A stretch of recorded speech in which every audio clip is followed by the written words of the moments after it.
When you declutter a physical house, you don't start by emptying every drawer in every room at once, right? I mean, you pick one space. Emotional decluttering works the same way. So for this exercise, I want you to pick one area of your life that feels especially heavy or stuck right now. It might be your work or career, your relationships, your body and self-image, or your overall identity, how you see yourself as a woman in this season of your life. Now, if you can, pause this episode later and jot it down. For now, just pick one in your mind. Ask yourself, where do I feel the most dread, resentment, or exhaustion when I think about carrying it into another year? That's your room. That's where we're going to start. Step 2, let's take inventory. Our beliefs, our roles, and our habits. Now that you've picked your room, we're going to do a fast inventory. So if you're able to write right now, you can do a quick list. If not, just mentally note what comes up. We're going to look at 3 buckets: identities and roles, beliefs and stories, habits and obligations. Let's start with identities and roles. In this area of your life, who have you been trying to be? Now complete these prompts in your mind or on paper if you can. In this area, I've been trying to be the woman who always fill in the blank. The role I feel stuck in is fill in the blank. The version of me I'm still performing, even though she doesn't fit anymore, is fill in the blank. Maybe you're still playing the fixer for your family, or the star employee who never says no, or the low maintenance friend who never has needs. Just notice what comes up. No judgment, no editing. Self-concept is our internal picture of who we are. It's shaped by roles, expectations, and past feedback. And changing roles in our adulthood can make that picture feel kind of blurry for a while. But it's a normal part of life, especially midlife development. Next, beliefs and stories. Now let's look at our beliefs and stories and ask ourselves this: what do I believe about myself here? What do I believe other people expect from me? Now then try filling in these blanks. I'll try not to go so quickly this time.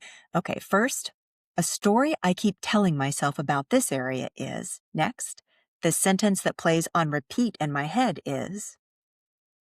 And it might sound like it's too late for me to change, or if I stop overperforming, everything's going to fall apart, or I'm the one who holds it all together. Again, we're not arguing with it yet. We're just pulling things out of the drawer so we can see them. Next is habits and obligations. I want you to ask yourself, what am I doing out of obligation, habit, or guilt that I actually don't want to bring into 2026? Things like, where am I saying yes when I mean no?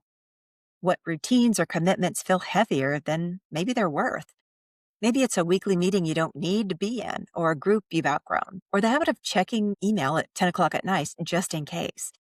Put it all on the list. This is your emotional clutter inventory.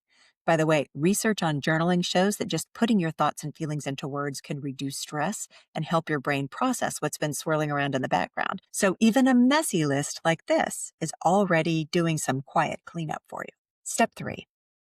We're going to sort through these things. So now that you have your pile, your list, we're going to treat it like a closet cleanout. Every single item on that list goes into one of 3 piles: the keep, the update, or the release. Keep.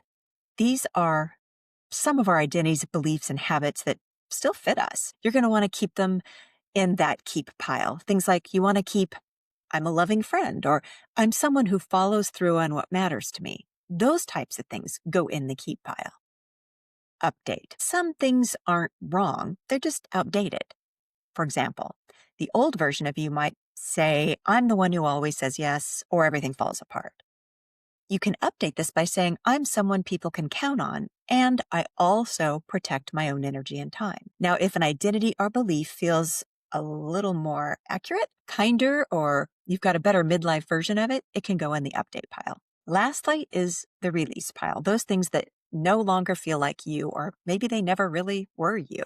These just don't belong in your next chapter.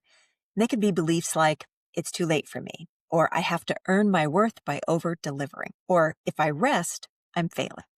And it could be roles like the perpetual peacekeeper, or the emotional shock absorber for everybody in the family, or the one who never has needs. Or they could be habits like automatically saying yes before you really think about it, or taking responsibility for everybody else's feelings. Those definitely go into that release pile.